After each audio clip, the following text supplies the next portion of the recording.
In prior videos, we've looked at the greatest wrestlers from both WWE and WCW. But what about the other prominent company of the 90s, the one which served as the true alternative to what the big two were putting out? Yes, it's time to talk about Paul Heyman's band of renegade merry men, Extreme Championship Wrestling. But just who were the greatest of all time from the Extreme brand? Well, that's exactly what we're going to be looking at today. And where better to start than with Tommy Dreamer? That's right, every wrestling promotion needs their own pure babyface, their John Wayne, if you will. For WWE, it's been John Cena in recent decades, and for WCW, it's undoubtedly Sting. But who fits the bill in a company where the whole appeal is that everyone is an anti-hero? Well, that's where Tommy Dreamer comes into play, because while he certainly had a hardcore edge to him, he was the innovator of violence after all. No one personified the heart of ECW quite like he did. And that's because he was always portrayed as the everyman fans could get behind during feuds against the likes of Raven and the Sandman. Hell, how could we ever forget about the time he took 10 Singapore cane lashes from the latter, and in the process, gained the respect of even the most hardcore of the hardcore among the Philly faithful. Really, it was this moment which saw him fully ascend to the level of heart and soul of what Paul Heyman was trying to do. Sure, it might have taken him a long time to win the world title there, too long in some people's eyes, but what those people don't often realize is that it was a specific choice of Dreamer's. Yes, if he had his way, he would have never been champion at all, with his reasoning for this being that he felt it made him a more relatable underdog to always come close but miss out by inches in the end. Clearly, he was someone who had a great understanding of the psychology of being a hero then. That said, it wasn't just Tommy Dreamer who was responsible for the spirit, as plenty of others played their part in fostering it too, with perhaps no one doing this more than the Sandman. Why the Sandman? Well, he represents a lot of what ECW was about, from hardcore brawling with heavy weapon use to badass entrances. That's right, the Sandman's appeal was never that his bouts were technical spectacles in the vein of Bryan Danielson or AJ Styles. No, they were more like violent frat parties. And that's because after coming out to the ring to Metallica's Enter Sandman and getting everyone riled up by busting himself open with a beer can before the bell had even rung, he'd proceeded to go to war with whoever his opponent was that night in the most bar-brawling of fashion. Truly, the Sandman is a character who couldn't have excelled anywhere else, something his later runs in both WWE and WCW proved. That said, in ECW he found the perfect playground to get over, as he was exactly what those fans wanted, a real alternative to the big two. And it wasn't just all about the walk and brawl with him either, because he also had some excellent storylines, particularly the ones which involved Tommy Dreamer and Raven. So when it came time to get people invested in a narrative, he was more than capable of doing that too. Really though, if there's one thing about him which makes him worthy of being a great of the promotion, it's that entrance. Just go back and watch what happened when he came out to the ring at June 12, 2005's One Night Stand and tell us that wasn't awesome. Of course, we've mentioned another person a couple of times who played a significant role in the careers of both the Sandman and Tommy Dreamer too though. So maybe it's time we focus on him for a while instead. That's right, it's time to talk about Raven. Now, if we're talking about the great gimmicks of ECW, then we can't not talk about the one created by Scott Levy, as this was the one which was probably most similar to what most fans in the crowd were at the time, disenfranchised goth kids looking for a place in the world. But what made Raven so brilliant was that rather than try to play up to these fans by acting as a babyface, he spent most of his run in Philly as a heel. Yes, more often than not, you could expect to see the former Johnny Polo antagonizing the real heroes here. And that's what made him such an effective world champion throughout much of 1996 and 1997. But it wasn't just that he was being a heel. No, it's that he was using his Bray Wyatt levels of creativity to create one of the most engaging heels seen inside of a wrestling ring at this point in time. After all, Raven was no mere "I hate you fans" kind of villain. No, he had depth. Depth which became particularly apparent during his company-defining 2-year-long feud with Tommy Dreamer. The same feud where he revealed that he'd been a victim of school bullying back in the day at the hands of the innovator of violence. And that depth became even more apparent when, while in the midst of a program with the Sandman, he waged psychological warfare on his opponent by brainwashing his child and stealing him away. Really, this was the kind of storytelling you weren't getting in either WWF or WCW during the pre-NWO days. And it's a major reason why fans in the know were flocking to Philly on a regular basis to see what ECW, and in particular what Raven, would be able to come up with next. So because of that then, Scott Levy can't not be considered a true great of the promotion. Hell, at the end of the day, he was one of its pillars from the company's early days. That said, he's not the only person who'd consider himself a pillar, as our next subject would probably argue the exact same thing about himself. But when you're talking about someone like Rob Van Dam, it only makes sense he would feel this way. Come on now, who else was more over in the streets of Philadelphia during the late 90s than Mr. Monday Night? You could argue no one. And that's particularly impressive because, well, it's easy to forget now, so much of his run there saw him play the cocky heel.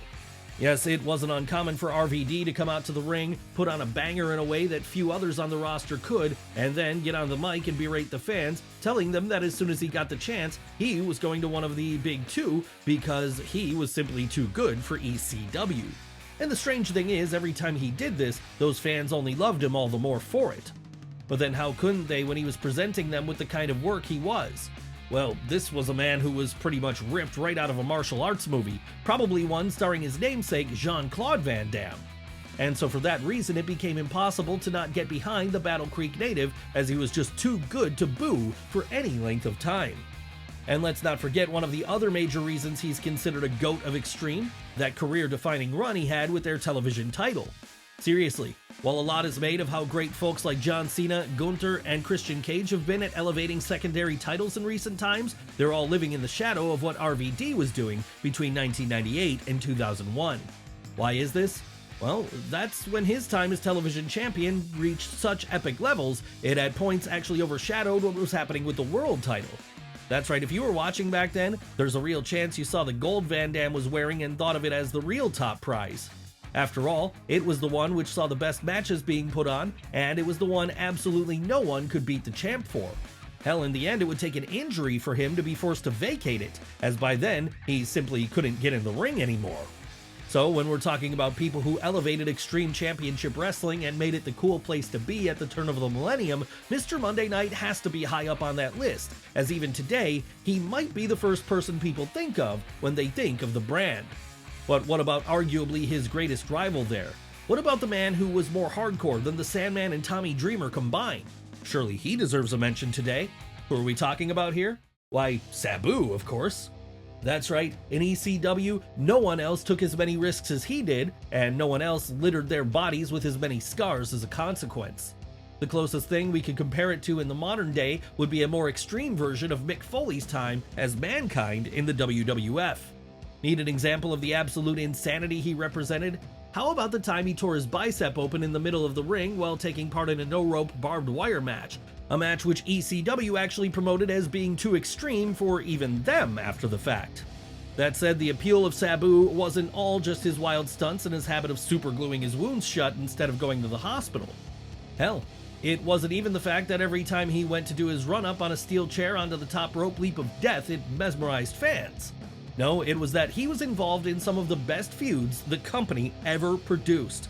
We've already mentioned his lengthy program with Rob Van Dam, of course, but outside of this, there was also an iconic storyline between him and Taz, one which was so perfectly built up over the course of a year as neither man touched each other once during that entire time. So when it finally did hit the ring then, fans exploded as they realized what they were seeing. Of course, it takes two to tango, however, and while Sabu played a major role in that feud, being as great as it was, we'd be remiss if we didn't take some time now to talk about the other half of it. So let's talk about Taz. That's right, Taz really was ahead of his time in a lot of ways.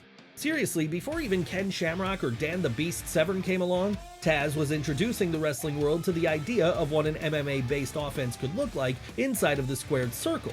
And the place he was doing this was Extreme Championship Wrestling. So if you wanted to see him innovate with his seemingly endless variety of chokeholds or suplexes, then you had to be tuned into that company, as no one in WWF or WCW was playing the same game as him. At one point, the Red Hook native even broke his neck in the middle of the ring, then finished the match and walked to the hospital himself. That said, being a tough guy is one thing, but if you don't have the storylines or great matches to get yourself over with, then none of that is going to matter in the long run. And so that's why we're grateful Taz had both of these in spades, with his aforementioned program with Sabu probably ranking as his best in that department. And when we're talking about great lone bouts, how could we forget about the one he had against Bam Bam Bigelow at March 1st, 1998's Living Dangerously pay-per-view, where they crashed through the ring at the end. So it really should come as no surprise then that by the time he was done with ECW, Taz was a 2-time world champion, 2-time television champion, 3-time tag team champion, and 2-time FTW champion, with the latter being the belt he himself created to represent what he felt was the real spirit of Extreme. And so long-lasting would this one be that you can still see the belt be defended today by his son Hook over in AEW. But one thing you won't see in AEW is our next subject because he's sadly since passed away. That said, before he did, he fully proved himself to be a great of Extreme Championship Wrestling during his time there. Who are we talking about this time? Who else but the one, the only, Terry Funk. Now, if we were doing a video about the greatest wrestlers in general, then there's probably a pretty good chance that Terry Funk would be on that list. And why wouldn't he, as he's quite simply one of the greatest to ever do it. A true chameleon who worked just as well as a technical maestro during the territory days as he did a hardcore brawler during the turn of the millennium era. And it's that latter era we want to focus on right now because at a point when most others would have been winding things down and playing the hits, the Funkster was keeping up with the young ones by heading over to ECW and there using his star power to help establish the brand. Seriously, were it not for him being there during those early days bringing eyeballs to the product for the first time with his complete character reinvention of a middle-aged and crazy bar fighter, then there's a good chance Paul Heyman and his band of merry men might never have reached the heights they did. Imagine Vince McMahon's sports entertainment rebrand of WWF without Hulk Hogan or WCW without Sting. The chances for success of either venture would have plummeted, and the same could be said about Terry Funk and the impact he had on Extreme Championship Wrestling too. Of course, it wasn't just his star power which helped to elevate things though. No, as we've alluded to already, it was also his willingness to throw himself right into the deep end with a whole new style and pace, something that must have felt like an entirely different world from the Texas natives' days going one-on-one with Harley Race or Jack Briscoe over the NWA World's title. Not that he had much trouble adapting though, as his wild brawls against the likes of Raven, Sabu, and Tommy Dreamer, just to name a few, proved. So perhaps it's for this reason then that at ECW's first ever pay-per-view, Barely Legal, on April 13th, 1997, the Legend of the Ring was rewarded for all the work he'd done in pushing the promotion to a higher echelon by being booked to dethrone Raven as ECW World Champion. And after that, he'd defend his newly won gold with pride, taking on all comers and never making it feel like it was anything lesser than any of the belts he'd held prior. That's right, you'd be hard-pressed to find a more professional pro wrestler than Terry Funk, and you'd be even harder-pressed to find one who was more selfless in his desire to give back to the industry which made him the star he was. But for as great as he was, there are still others who would challenge his position as GOAT of ECW, as they'd feel they deserve such a moniker themselves, with one of the biggest of these challengers being Shane Douglas. Why Shane Douglas? Well, because Extreme Championship Wrestling quite literally begins with him.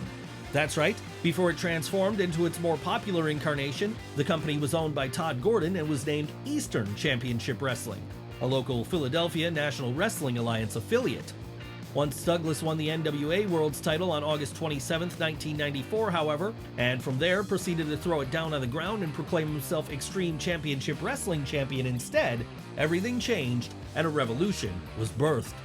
But while this moment alone would be enough to rank the man who served as the brand's franchise player for so long amongst the GOATs, there's more to his case than just that. Yes, aside from sparking the fire which began the changing of the whole wrestling world, there's also the absolutely stellar bouts he had against the likes of Raven, Taz, and Terry Funk, just to name a few. And as if that weren't enough, there's also the multiple versions of the triple threat he helmed, one of the most dominating stables in ECW's history, as well as the fact that by the time all was said and done, he was a 4-time world champion and 2-time television champion with the promotion. An impressive achievement by any metric you wish to use. Hell, you could make a very solid argument that for his historical significance alone, Shane Douglas is the GOAT of GOATs when it comes to the most famous thing to come out of Pennsylvania outside of Rocky, cheesesteaks, and the Always Sunny gang. But then others might argue just as equally for our next subject, someone who played the Omega to Douglas's Alpha as he was their final world champion, Rhino. Sure, he might have come along during a time when, for many, the company had already passed its peak, but that only strengthens Terrence Guerin's case for being in this video as far as we're concerned. And the reason for that is he was able to keep it going during a time when it was struggling the most. Yes, there are times when every wrestling company goes through lulls, and they rely on a particularly talented performer to keep fan interest going. After all, where would WWE have been during the mid-90s if it weren't for Bret Hart and Shawn Michaels? And that same question could also be applied to Rhino, because after so many other stars had left for big money contracts, he remained faithful to Paul Heyman and could be counted on to show up week in and week out, delivering great matches against the likes of the Sandman, Rob Van Dam, and New Jack. And what's more, he did much of this while holding on to either the ECW television or world title. Hell, as we mentioned a moment ago, he was actually the last person to hold the world title before the company went under in early 2001. And considering everything which came after that was WWE's version of Extreme, we're inclined to not count the WWECW period. No, for most fans, the real season finale of the Renegade promotion came when the Man-Beast was the champ. And if it had to go out at that point, there was no better choice to carry the flag while the ship was sinking than him. Sure, he wasn't a pillar of the place at its peak, but he still embodied everything it represented, and he kept people believing it could have a revival of fortunes long after any such thing was possible. We only wish Rhino could have been there during that 1996 to 1998 period too then, as this would likely have seen him remembered as an even bigger legend than he already is. But it wasn't all singles wrestlers who built ECW. No, there were also a few tag teams who did this as well. And of those tag teams, none were better than our next subjects, the Dudley Boys. And when we talk about the Dudley Boys here, we're specifically talking about Bubba Ray and Devon because, while the other members of the family were fun in their own right, it was really these two who made the biggest impact. Sure, Big Dick Dudley, Dances with Dudley, and even Spike Dudley had varying degrees of success in their own right, but none of them took things to quite the same level.